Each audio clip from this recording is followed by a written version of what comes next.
Hello. So, your child now has a nice bow hold. What now? Well, we're going to have to start playing. There are some nice exercises that you can do before you start even making a sound that will really help coordination, which is so important. So, on the cello, it might be weird because the camera might be flipped. We've got A string, D string, G string, C string. We have the fingerboard, which is this bit of wood here. Then we've got the bridge. We're going to be playing with the bow halfway between the end of the fingerboard. It doesn't look like it, but it is. Halfway between the end of the fingerboard and the bridge. So make sure that we're not playing up here or down here or anything crazy. It will affect the sound that we make. So apart from there being the frog of the bow here, we have different parts. We've got the tip, we've got the middle, and we've got the heel. As in, the bit nearest the hand, the bit furthest away from the hand, the bit in between. A really nice exercise to start off with is getting your child with a really nice bow hold to find the middle of the bow. There might be a sticker on your bow. You can put a sticker on your bow to show where the middle is. That can be really useful. Put the middle of the bow on the D string. And now what we're going to do is we're going to pivot to different strings. And this is really great. We're not going to make a sound. So there's no back and forth happening. It's just, we're on the D string, let's pivot to the A string. Okay, let's pivot to the G string and the C string. You'll notice that this is all changing as I'm coming around the cello. So I say to a lot of my students that with cello playing, it kind of feels like you're giving the cello a big hug.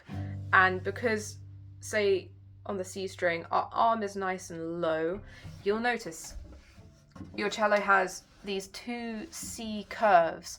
Only on the C string and on the A string, you can aim for the kind of middle point of this curve. I'll show you properly.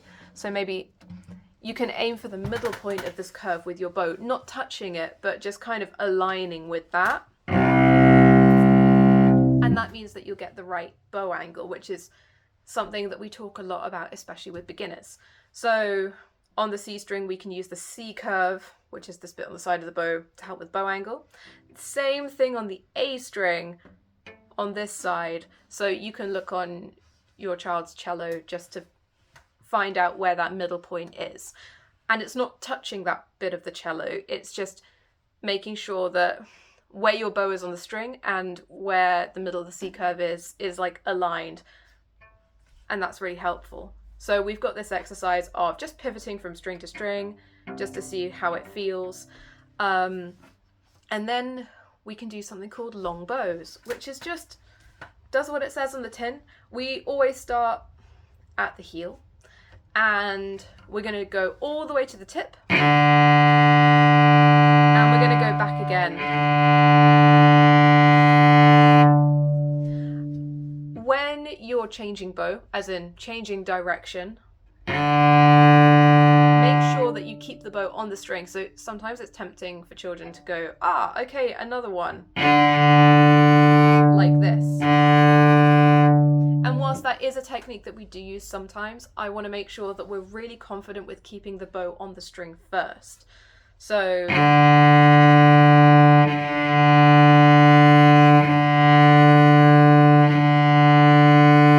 doing this. It can be quite difficult for younger beginners to keep the bow aligned in the right way. So I mentioned bow angle before. This is where we're aiming for the bow to be 90 degrees to the string. It's quite tricky when there's maybe a younger child and you're going far out. So my arm is extending past where you can see on the camera. Often children will pull their arm in, and I call that like being a little T-Rex. So you can help them push their arm out and keep the bow 90 degrees to the string. This is really important. So it's this feeling of just the arm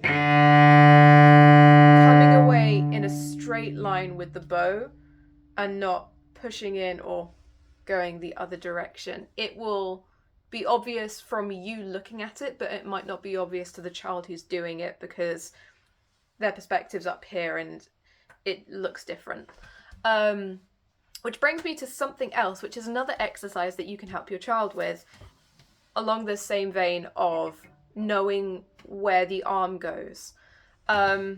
What you can do as an adult is you can hold the bow so it's just on one string at the right angle, and then your child can have a very loose bow hold and they're just going to slide all the way back and forth. And if you keep the bow steady, this is showing them the path that their hand needs to take in order to make a good sound.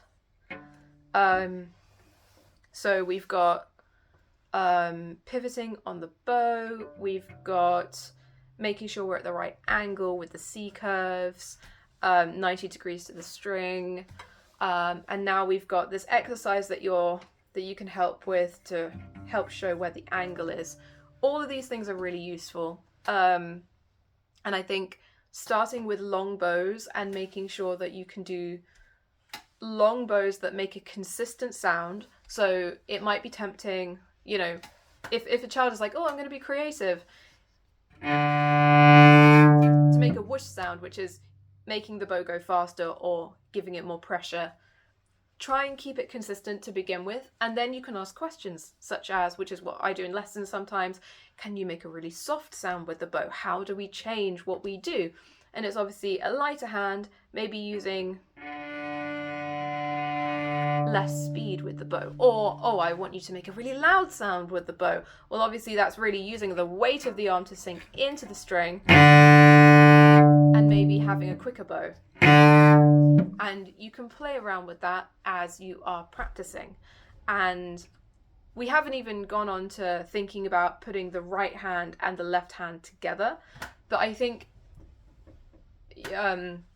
as you get more confident, or as your child gets more confident playing with the bow, keeping that really nice bow hold active so it doesn't go crazy like thumb poking through or anything halfway through playing, then you can think about adding two things together. So if they know a finger, then